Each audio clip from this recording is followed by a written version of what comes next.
The 7 mistakes that can kill your new home service business and how to avoid them. And if you can avoid these 7 mistakes, you will be ahead of 80% of contractors. My name is Ben, and I have started 2 different construction companies over the years. The first one, I did everything the hard way, having to learn the hard way. It cost me tens of thousands of dollars to where I just was completely burnt out and jumped ship and got into construction sales. In 1 year in construction sales, I did $2 million, learned so many systems and how things should actually work. Well, fast forward, I got a ton of customers calling me back, wanting me to do work for them, that I decided to start on my own company again. And now I've grown that construction company to over 7 figures. So today, what we're going to be discussing is the 7 mistakes. I won't say the biggest, but the 7 mistakes that you should avoid in order to be successful in your home service business. Number one, having a clear niche. So here's the problem. Most people, when they first start off, they want to be the jack of all trades, but you need to be super clear on what you are doing. Okay, so this is going to change. This first one will change if you put all the other 6 steps into place and grow your company the right way. So if you can grow your company the right way, then this first one, eventually you can start adding things into your business that you do. The problem is when you're just starting off, maybe it's just you, or maybe you hired another guy. Now you are trying to do roofing, landscaping, Christmas lights, gutter cleaning, painting, siding. You're doing all of these steps. Oh, and because you're just saying yes when somebody asks you, it's tough. I get it. We've gotten ourselves into trouble so many times over the years when we weren't ready for the growth yet, saying yes to things that honestly, if we would have just said no to, we would have saved ourselves so much heartache and headache and sweat and tears. I don't mean to be dramatic, but it does when you first start off and you just say yes to everything because you want the work. And that's the tricky part is when somebody says, "Oh, hey, when you're just a drywaller and you do amazing texture," and then someone says, "Hey, can you do baseboards?" And then you're looking at it and you're thinking, yeah, I can do baseboards. And you're just starting off. And so maybe you don't have any connections yet. Maybe you don't know anybody that does baseboards and you're going to try to figure that out for yourself. Well, the problem with that is you're probably not going to do a good job if you don't know how to do that. If you've done it once or something, it's different when you do something in your own home versus when a customer actually charges you for something. So you have to change your mindset on some things. Now, I like ambitious people that just say yes because honestly, that's me. I've always said yes, and I still get in trouble today saying yes to things that like my guys look at me and be like, Are you, wait, what are we doing today?" Um, I've had to learn, and then you learn as you are in business for a little bit longer that you have connections and you can kind of subcontract out to different people. Um, Kind of do some trading of your labor with them. So there's different ways to do it, but when you're first starting off, it's really good to just be clear on what you do, and then as you grow a actual business, then you can start adding things in as you comfortably grow. But saying yes right out of the gates to everything is a little bit tricky, especially if you don't know actually how to do it. So also, when it comes to, let's just say you are a painting company. And if you're a painting company, do you do commercial? Because commercial and residential are 2 completely different beasts. So, commercial, if you don't have employees, if you don't have the staff for it, you probably shouldn't be doing it, especially if you're just starting off. Now, if you are just starting off and you're by yourself, doing a house by yourself is a little bit easier than doing a giant commercial building, right? So just be mindful on what you're saying yes to and just be super clear on what you are actually doing starting off on your business. So often we can get sidetracked or we want to jump some steps to be to be growing and to say yes to everything, which again, I love it because I'm a yes person. I always want to figure it out. I always want to say yes and then we can figure it out later.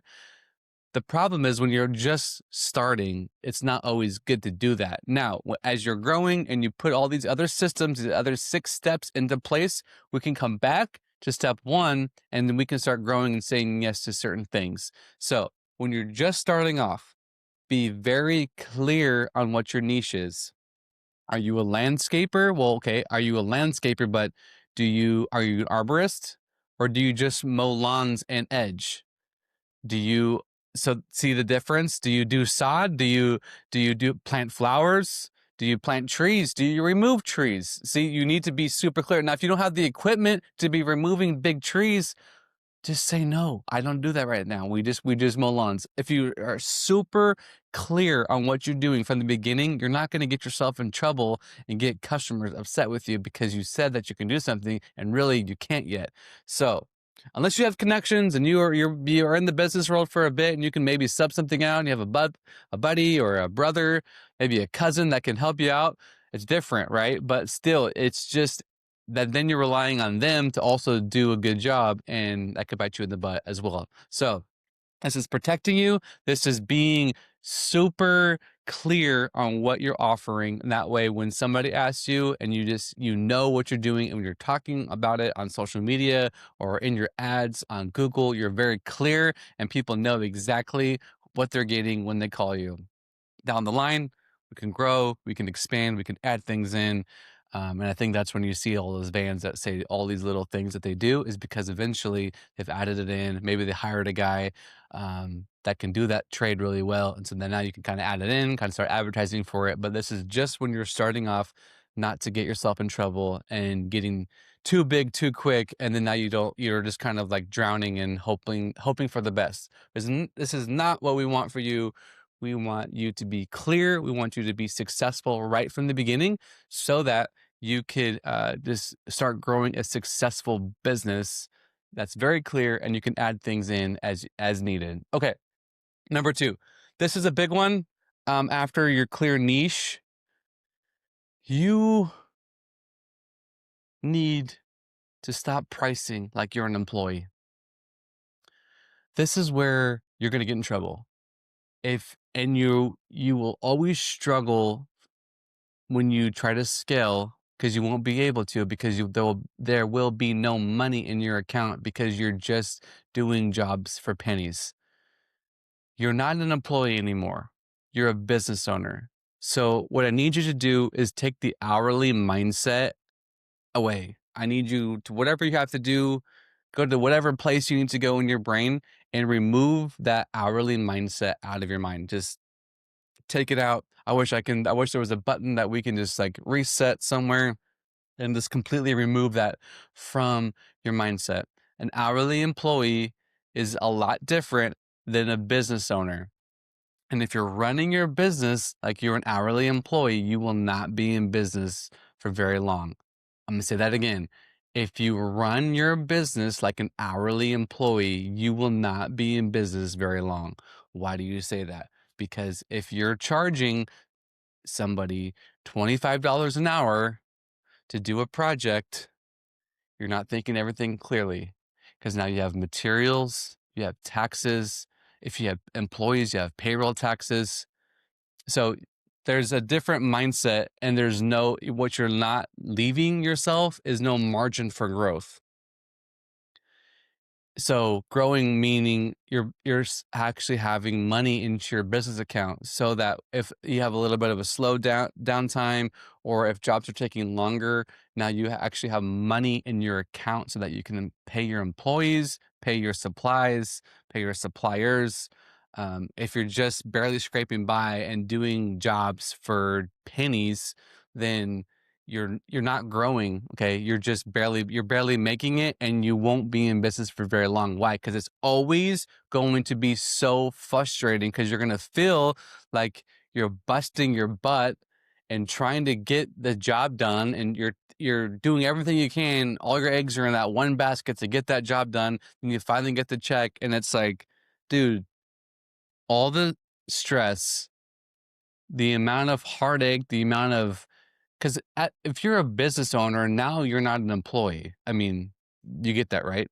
So now all the responsibility is on you. So that homeowner, they're looking at you. If the job's not done right, if it's taking too long, they're looking at you.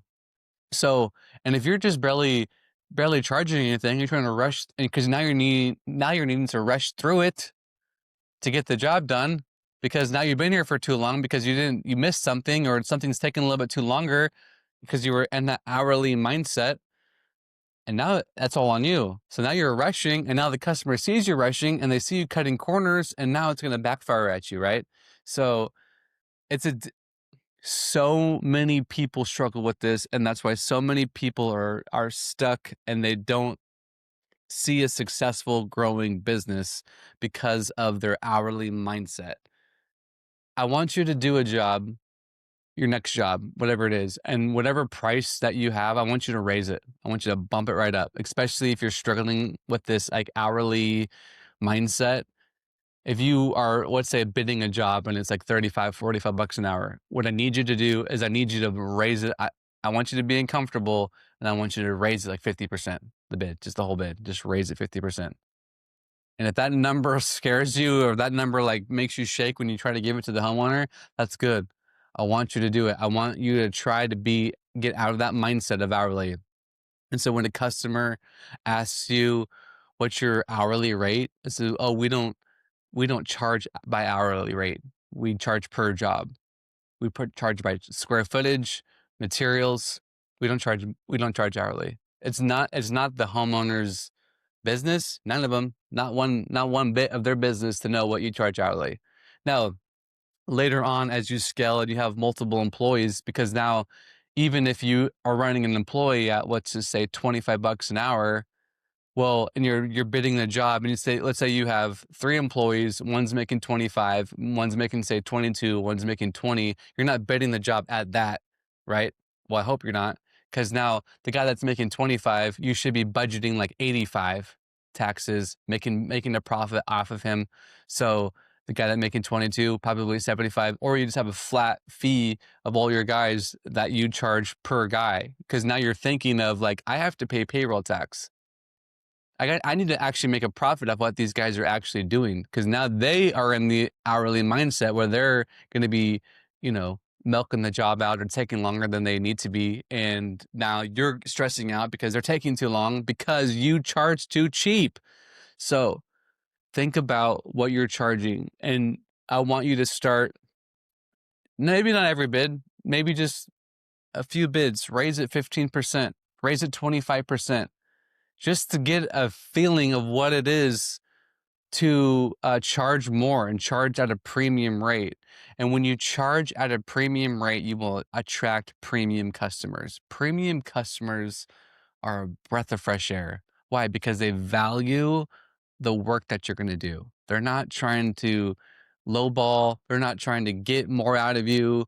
No, they understand and they value you, and they value the work that you're doing. So, and the confidence, I'm going to just go off this. The confidence that comes to you when you are charging a premium rate and someone's actually paying you like top dollar to do the trade that you have been doing maybe for years. Man, there's not a better feeling, let's just say, when you are able to charge a premium for the thing that you've been working for years on. Now, I'm not saying that we're scamming people. I'm not saying that we're just throwing a bid out and adding like 1,000% and just, this is what my price is. I'm not saying that. There are companies that do that. This is not what I'm saying. What I'm saying is the hourly mindset that you are stuck in, I want you to get out of it. So charging an extra 25% on your bid, that you're only charging $35 an hour in the hourly mindset, is, you're still way under than those guys that are charging an insane amount of money for doing the same exact thing that you're doing. Okay. So, but what are they doing? That's when you see the guys with the vans and the trucks, and then now they can afford the employees. Why? Because they are creating a business while you're just scraping by and not even barely paying your bills every month. And you're wondering, what the heck did I get myself into? And it mainly A lot of it is just broken down because you refuse to get out of the hourly mindset. So I don't want to keep on badgering you about this, but it's such a huge part of business. And so many people get stuck in this mindset, and it just holds them down, bogs them down. And either they don't last or they just, you always see them in the supply stores. They're just frustrated. You talk to them, they're grumpy. Don't be the grumpy guy. Charge accordingly so that you're happy and you come home happy and your kids are happy that you're there because you're not all grumpy because you're not making any money. Everybody is happy when you're making the money. So, and that's the whole point of running a business, is that you're growing and you're being successful and your bills are taken care of. You're being able to hire employees, take care of them, do awesome holiday parties, give them a bonus. There's no bonus in the job if you're not making any money. So then your employees are going to go look somewhere else where they are, can get a little more hookups. Because all your employees, they care about themselves. And if you don't care about yourself to care about them, then they're going to leave to go somewhere else that they can make money somewhere else and get bonuses and little perks because you're too stressed out and you're not making enough money to actually hook them up. But if you run your business as an actual business where it's profitable and it's actually making money every month, then there's those little times where you can have the barbecue, give them a little bonus, and keeps everybody happy, keeps you happy, keeps your employees happy. Monies keep coming in. You can take on bigger jobs. Now you're growing. Now you're being successful, all because you took out that hourly mindset thinking. Okay, I don't want to beat you up anymore with this. We're going to move on to number 3. No lead system, just hoping for referrals. Okay. When you're just starting off, I know in our very first video, as you started your business, I wanted you to get referrals, right? Friends, family, because while you're kind of just getting off the ground, and I needed you to get reviews, because reviews help you on the Google search. They start moving you up the chain, right? But here's the thing. What we also talked about in that video is needing to have your spend and having an actual spend and an actual marketing plan to get customers. If you do one job and you have one Google review, nobody's going to find you. No one's even going to know you're in business or even trust you because you have one Google review. So what we need to do is force the issue on the customers coming to you and you getting the leads. Now, as you know, it costs money to run a business. And in order to be successful and get customers, sometimes you have to pay for the customer. It's called a customer acquisition. And if you don't pay for the customers and you're just hoping for referrals, you're going to be sitting and just kind of twiddling your thumbs at home. And your wife's going to be looking at you wondering, like, why you just go get another W-2 job? Because you're just sitting at home, not doing anything, hoping that the phone rings. You need to have a marketing plan in place in order to be successful. You need to have a number in mind of what your minimum monthly uh, requirement is for you to live. Whether it's all from all the bills, if you have employees, what is that minimum number? And you probably need to start now double that, right? Because you want to be making money, you want to be saving money into your account. So here's what I want you to do. You need to set a budget and you need to find your rhythm on what customer base and what customer platform that you like the best. Now, they're not all created equal, and some in different seasons work better than others. That's just a thing that you're going to have to learn as you are in business. So, for instance, Home Advisors, Angie's List. Sometimes I know for us, we've made, I think the biggest year on Home Advisors, one year we made over $500,000 off of just Home Advisors, and even in that, our slip rate was 90%. But yet we were still getting enough customers coming in, so we were still spending an insane amount of money to acquire customers, but the amount of customers that were coming in, it kind of evened itself out. Then there's Yelp. And Yelp has its ups and downs. And if you talk to different people, Yelp, they'll say they love it, and the other customers say they hate it. It's told you just kind of, maybe it's your market, maybe it's your city, maybe it's, yeah, whatever it is that you're doing as a business, it might be better. I know I have a really good friend that's a carpet cleaner, and he loves Yelp. Our business, Yelp, we get so many scams out there from guys that aren't even live in the country, and they want you to send a check to them. Like, what? Why would I send you a check to do a job that you want me to do a job for you, but you want me to send you a check? Doesn't even make sense. So I get a lot of scams. So I learned that I don't try to spend money on place. I'll just put more money in Yelp. And then you have Google Ads, and you hit and miss on that too as well, and being sponsored in Google. But having a clear marketing plan is going to be a lot more successful than just hoping that your family and your friends are going to refer you out to their friends and family. Now, there are different models and things that you can do to get referrals, and try to, like, have a email campaign to your customers about, like, your little referral program, which, hey, that's always good too, little bonuses here and there. And but it's another avenue. It's not your main source. You're not just relying on referrals to come in. You have to be intentional of your growth. And if you're not intentional of your growth, you're going to be stuck at home, sitting at home. Your bills are going to get paid, and then you are going to be looking for another job because the business didn't work out. You're going to be frustrated. It's going to cost you lots of money. So have a clear marketing plan that you can set up that's affordable to you. It might be a little bit painful for that spend, but you're going to get really good at estimating. You're going to be really clear at estimating, because as you start seeing that spend go out, and you're not estimating properly, or you're losing these bids, or the customers aren't answering you, you're going to get really good at follow-ups. You're going to get really good at your estimating skills, because that's money you're spending, and you want that client to be landing so that you can start bringing money back in. So not having a clear marketing plan is another huge mistake that people make, and not having I think another side of that is just not having a clear budget of what you can actually spend and what you should be spending in your market. So dial it in. These steps will help you out. Referrals are great, but they're just a bonus. They're not for you to only rely on referrals.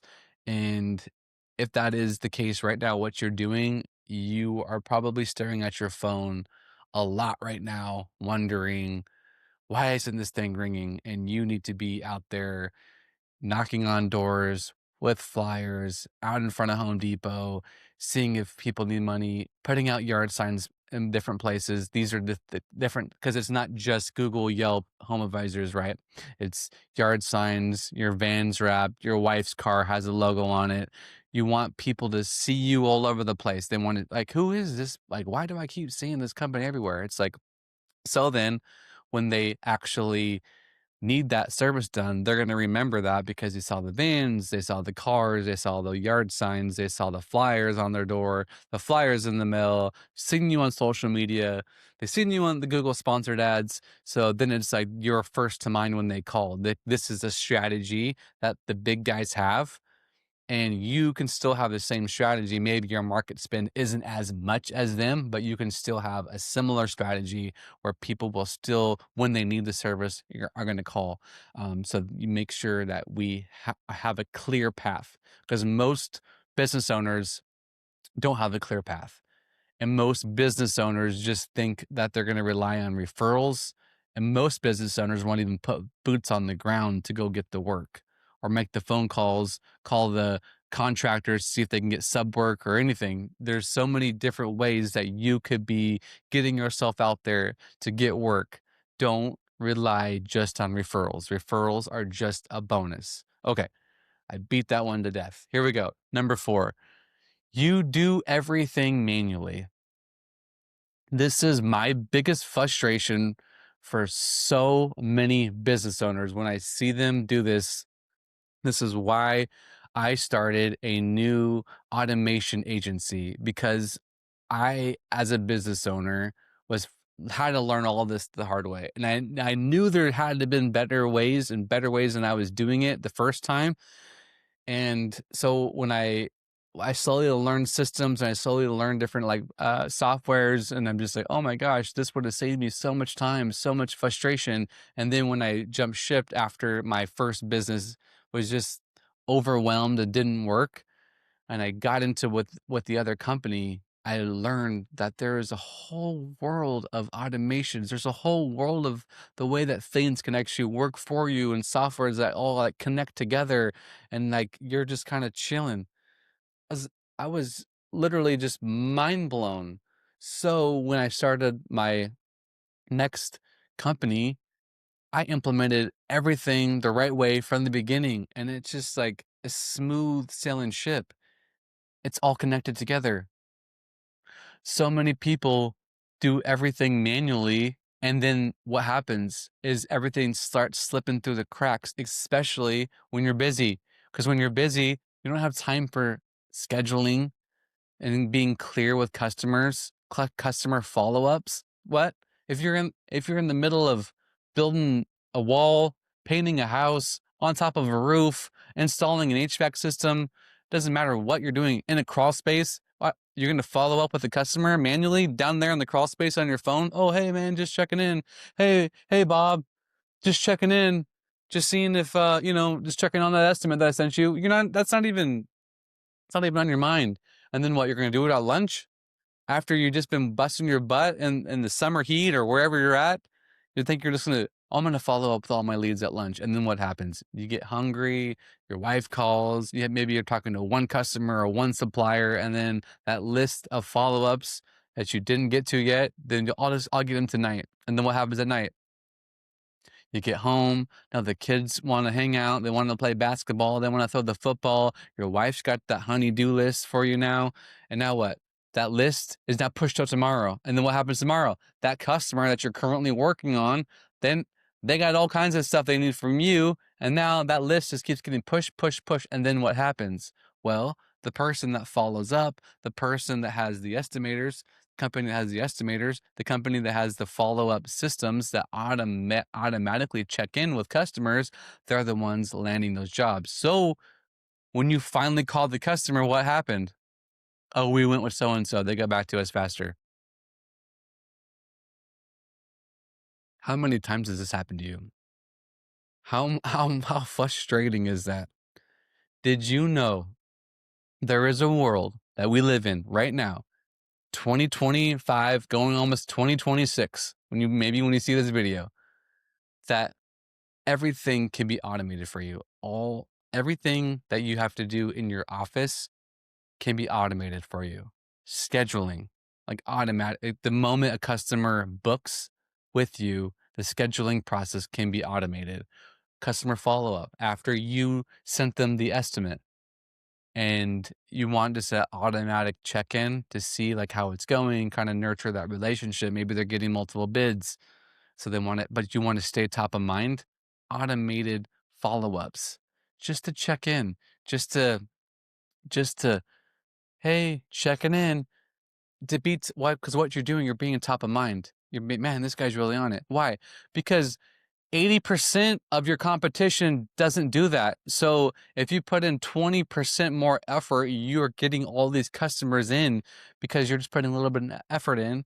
And yes, you can manually call and text every single person, or you can do it manually and just take the guesswork out of it. It's all automated. It's all set up on you, however many days spaced apart that you wanted to be in. You're checking in, and then your land rate is ridiculous because you're just getting dings and emails that like so and so just signed, so and so just accepted, so and so just accepted, and it's like, and you're just sitting there maybe with your family hanging out, and all these jobs are just coming in that you didn't have to check in on. It just automatically did that for you.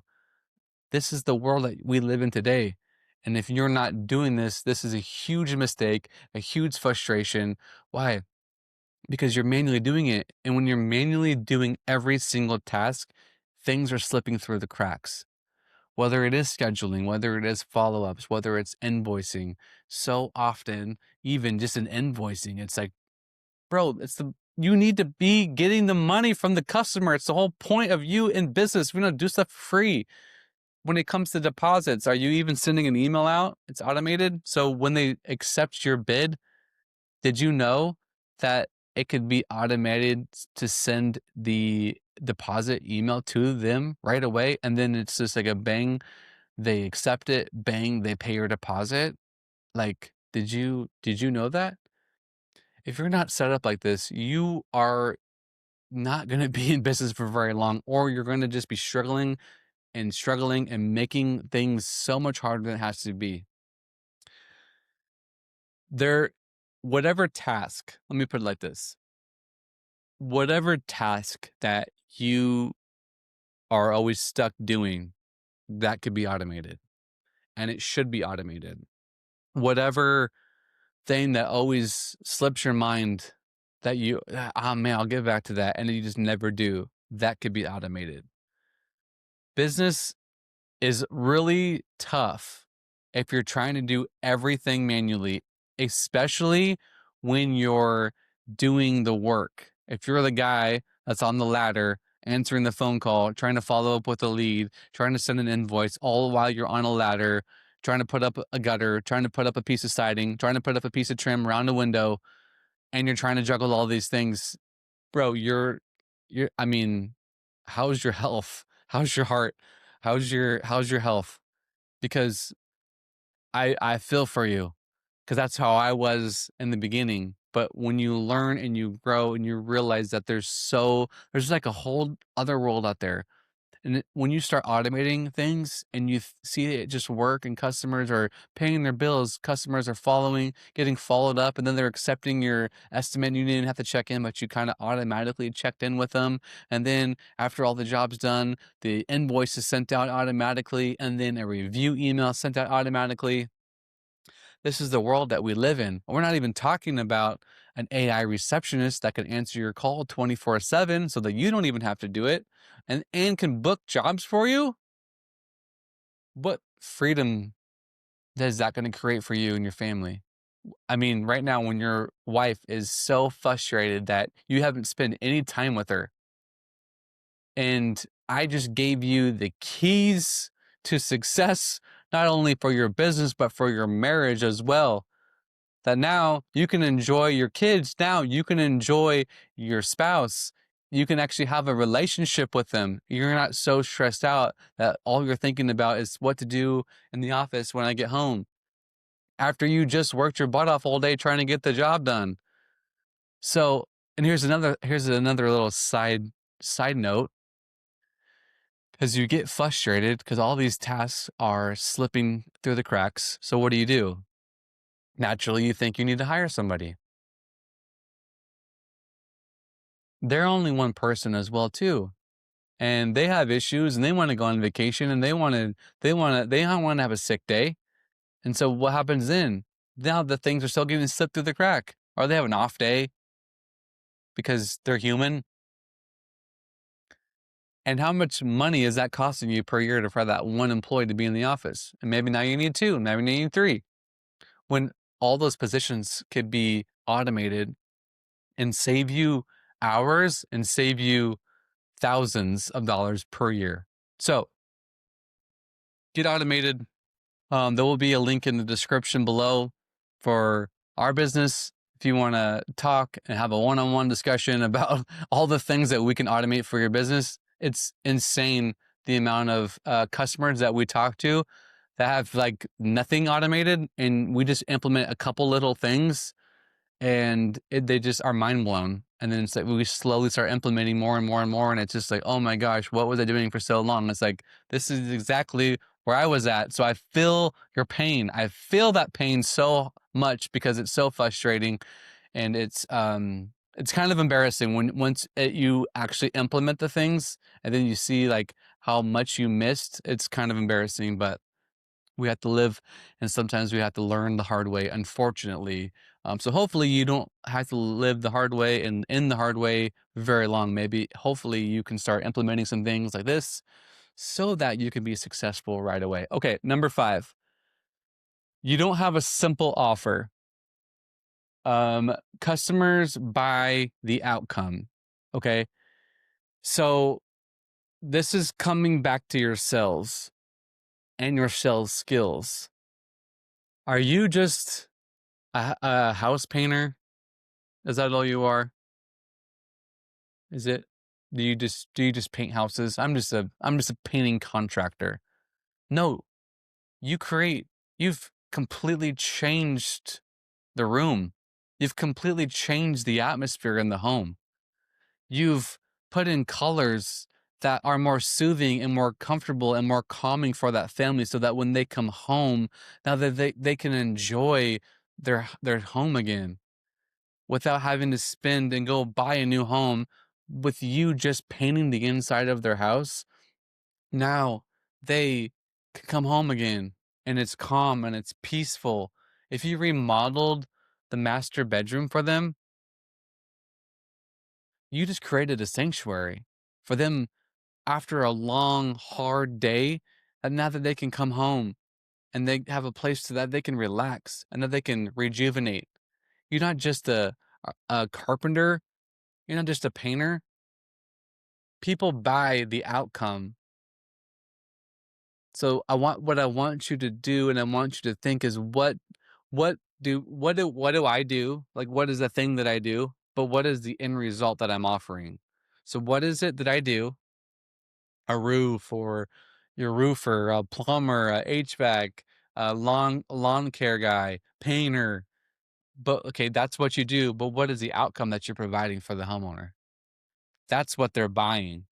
And so many contractors struggle with this thought because they just say, "Oh, I'm just a painter." Okay, cool. So why didn't that customer go with you? Well, they just weren't vibing, or the price or whatever. No, it's like, no, because you didn't sell them on the outcome. That's 100% what, because maybe, oh, they said I was too expensive. Well, no, you just didn't sell them on the outcome of what they were going to get. This is a it's a tricky one if you're just starting off your business, but learning the art of selling and that skill set, it's something that you have to learn. It's something that you have to read books on, you have to listen to podcasts on, you have to change the way you're thinking. See, because we're going back to the hourly mindset, right? So if you're stuck in the hourly mindset, you're going to really struggle with selling the customer the outcome. So this is it's just good practices. When people say, "What do you do?" Don't just say, "I'm a painter." Don't say, I'm just a roofer. I'm a contractor." It's really good, and people are going to look at you like really weird, but they're not your customer. Because when the customer, when you sell them the outcome of what they're going to get, the peace of mind, what it is, what they're going to get when they work with you, that's priceless. Why are you guys so much more than the other person? Well, it's because we're premium. And with that premium comes with communication. It's going to come with premium products. And we're going to just have a white glove service from you from the very time that we show up to the very time that we leave. And you're not going to have to worry or stress about one single thing. This is the outcome that we're giving you. You're selling the outcome. Eh, eh, if you're not just selling your service, nobody cares about that. They care about what it is. Okay, all right. Here's what I want you to understand right this second. Nobody cares about you. They only care about themselves. If you can get this in your head right now, when you're posting something on social media for your business, when you make a flyer, when you start talking about you and yourself, nobody cares about you. Maybe the relatability, but then it needs to go right back to them and their pain and then their outcome that they're going to get. Because nobody cares about you. They just care about themselves. Everybody, think about it even for yourself.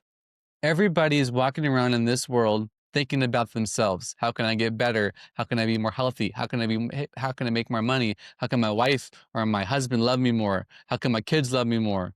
right? What vacation can I go on? What car can I buy? What thing can I buy? Everything is about them, not you. So when you start talking about all your little extra features and all the little things about your company, nobody cares about that. They just care about themselves and the outcome that they're going to get. And the outcome that they're going to get when you give them, that's what actually matters. And that's all that they care about. It's this might break your brain, and I apologize for that.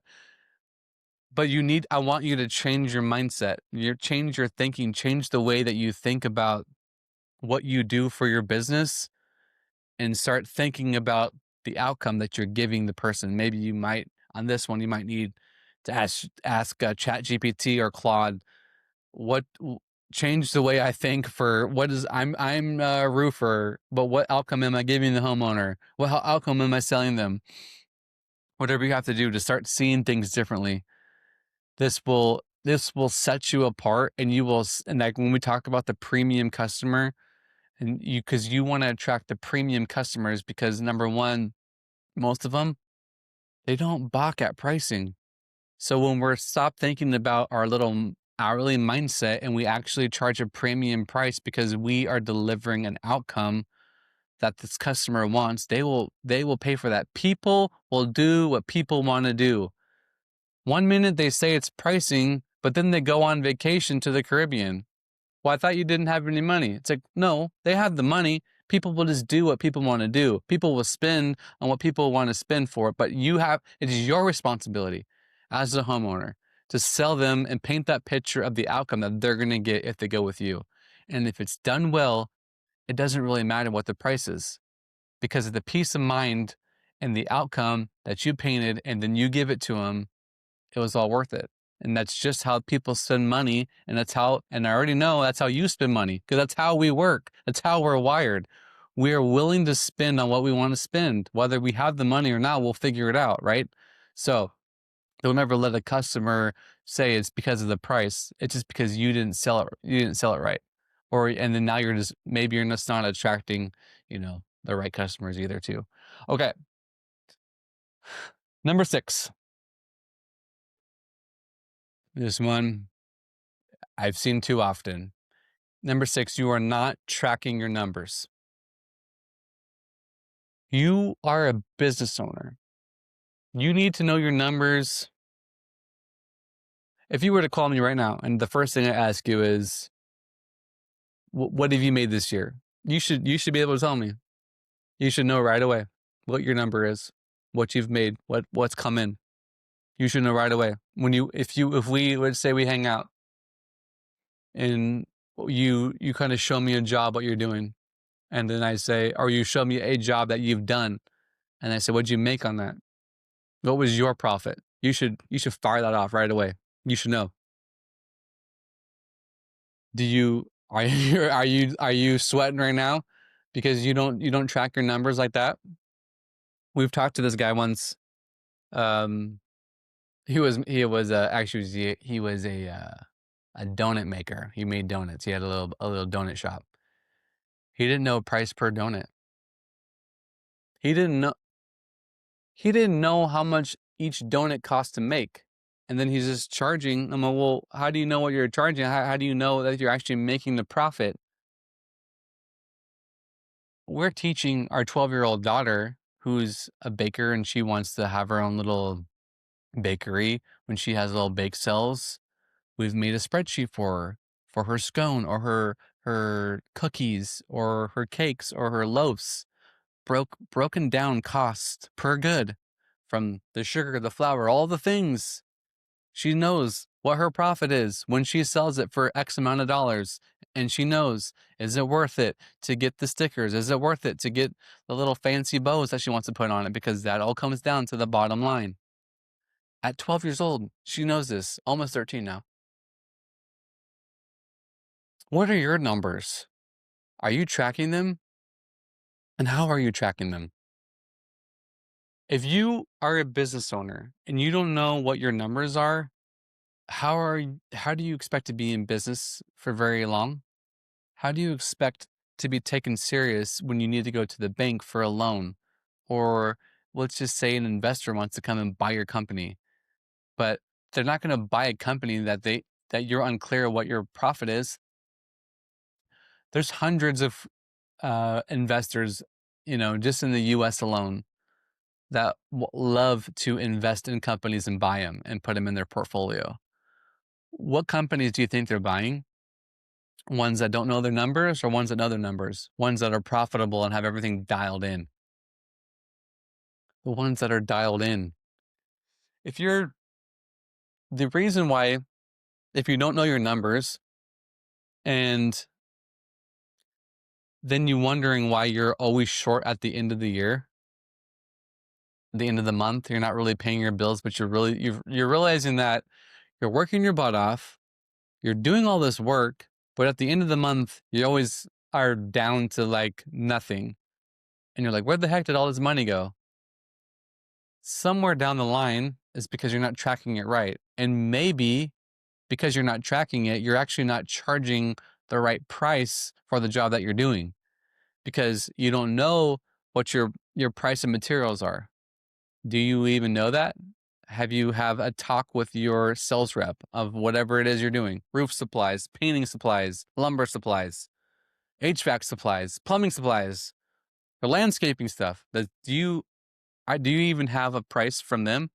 Did you know that they can give you a spreadsheet of all the pricing broken down, what they can give you? And did you know that you can have a conversation with them and talk about negotiating your prices to go down? Don't accept what they give you and tell you need to talk to them or go to the next supplier to get better numbers. Because all of these numbers affect your bottom line. And if you're paying top dollar or barely any kind of discount, then you need to go somewhere else and find somebody else to do it better, or have a conversation with your sales rep and let them know that you want a better deal. Because even 10% less of what you're already getting is better than what you're paying now, and that will affect your bottom dollar. And the more that you can know your numbers and have them dialed in, then when, if you did need to give a discount, you would know that what you could do just to get the job landed, right? I'm not an advocate for giving people discounts, but I mean, if it's like 5% because whatever, or they referred you, so and so referred you, so you can give like a friends and family discount. If you don't know your numbers and you're just giving people discounts, what in the world are you doing? But if you know your numbers, then you can confidently be, oh yeah, I give you 5% off. No problem, man. Why can you do that confidently?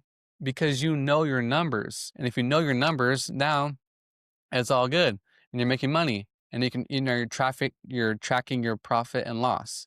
So know your P&Ls and know it for every single thing that you do, every job that you do. So if you're a painter and you came and painted my blue wall, my accent wall, and it was just that job. Well, you don't, yeah, I can do it for like $200. Okay. How long is it going to take you? Probably going to be 2 to 3 coats. So now you're going to be here for what, 6 hours? Because you need the coats to dry. And then what? How much is the paint? Probably going to be what, a gallon? Maybe 2 because it's dark color. So what is that? Do you know what that your paint cost is? So now when you talk about $200 and you're here for 6 hours and you bought 2 gallons of paint plus one roller nap, paper tape to put down, did you even make any money or did you lose money? But how often do we just fire out a number and say, oh, I can do it for that? And then we don't even think about what's actually going to do to do the actual job, or the cost of the job. Way too much. I know, because when I ask somebody their numbers and they tell me, I'm like, you what? And then you just actually just like think about it and you're like, wait, are you serious? And because you know how long it's going to take. If they have some guy, Lord forbid, they actually have another helper here, or they send the help out, even to take 8 hours because he's going to get his 8 hours in, and you only charge $200. Know your numbers like the back of your hand. Track that thing down. Going back to automations, there's so many softwares out there now that can actually track your jobs, track your profit, track your loss, see where the main spin's going in that job. Was it just labor heavy in that one? Was it just material heavy on that one? These are things that you should know. And then so that you always know your numbers so that the next one that you're doing, the next estimate that you're doing, you're being better, you're more dialed in. Or if you find that groove and now you know every time, yeah, we can do it for this and we're gonna make this. And then when something slips, now you can see like, well, what happened? Oh, it was the labor. So who was working that job? Were they need more training? Or why did we use so much materials in that one? What went wrong? So now you know and you can track all that kind of stuff. Please know your numbers, know exactly what it is per job, how much you're losing, how much you're making. It's going to help you at the end of the year for taxes, quarterly taxes, wherever state that you live in. It's going to help you so much. Payroll taxes, all this stuff comes out of a job, and you need to know your numbers in order for you to be successful in business for years to come. Okay. Number 7, you waited too long to implement all these steps that I just given you. You say, I'll get to it when we're not too busy. Well, what happens? Life happens. Life continues to happen. And then we expect that we're just going to, it's all going to work itself out. No, you have to be intentional about your growth. You have to be intentional about the things that you're going to be implementing. Like I said in the beginning, the first construction company I ran, I said, I'll learn as I go because I had no experience running a business. And so I'll implement the systems later. I'll do all this stuff later. When you're busy and you're trying to make money and you're trying to make things work and you're juggling everything that I was telling you about juggling, you're not going to systematize anything because you're just basically treading water and trying to survive. Starting of the year, now when this video comes out, the January, start to fix these issues now. Make it a goal in your slower seasons to start implementing things. Take the one-on-one call with us. Take the one-on-one call with anybody. Do your research too. Like take a one-on-one call just to see, because usually those are free. And you can see different things that can be automated and systematized. In order for you to grow, in order for you to get to the next level in business, you have to have systems. If you never have systems, you will always be stuck doing the same thing every single year. I like the analogy of just like beating your head and banging your head against a brick wall. That's what it literally, to me, looks like when people don't have systems in place in their business. Because you're never going to get to the next level. Going back to the first one of like having your niche and being able to expand, if nothing's systematized in your business currently today, then you're not going to be able to add things into your business and grow and expand your business, or go to a new territory, go to a new state. You're not going to be able to do that if things currently right now aren't systematized. You can't get to your whatever your number is. Say you want to have $1 million year. You're not going to hit $1 million year if you have no systems in place. You'll barely be doing 6 figures. And now we want to talk about scaling over $1 million. Everything is about systems. And you want to do it consistently, millions of dollars consistently, you need to have everything in systems. This is, people often just say, we'll do it later, we'll figure it out later. Doesn't really matter. Those people aren't in business, and or they're super frustrated, super always, I guess those guys that are always angry when you see them in the supply store, always just upset, always angry. Why? They have no systems in place in their business, and they're just been doing it for 25 years, stuck in their truck with, you've seen all the receipts everywhere.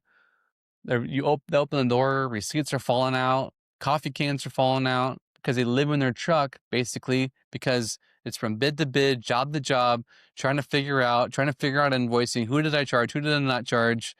Putting out fires, trying to call people, trying to schedule estimates, but nothing is systematized. So they're always stuck in the same exact cycle year after year, year after year, and so frustrated. And it's those old ornery guys.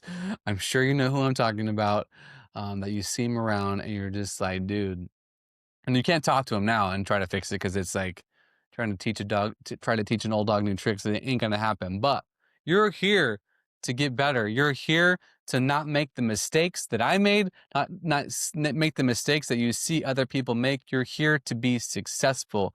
And I'm telling you, if you implement these 7 steps, you will be 80% ahead of most contractors. Do you realize the amount of competition that's on the top tier? It's very, very small. So if you can get up to that tier, you're in a whole new world and you will see yourself making so much more money, so much more freedom for your family. Ultimately, this whole thing, the whole reason why I'm doing these videos, the whole reason why we started our automation business was our passion to help small business owners succeed. So subscribe to this channel so that you can stay up to date on all the videos that we are going to be dropping. We're going to be dropping so many more helpful videos, just how-tos, how to implement different things into your business so that you can be successful and ultimately see and spend more time with your family. See you next time.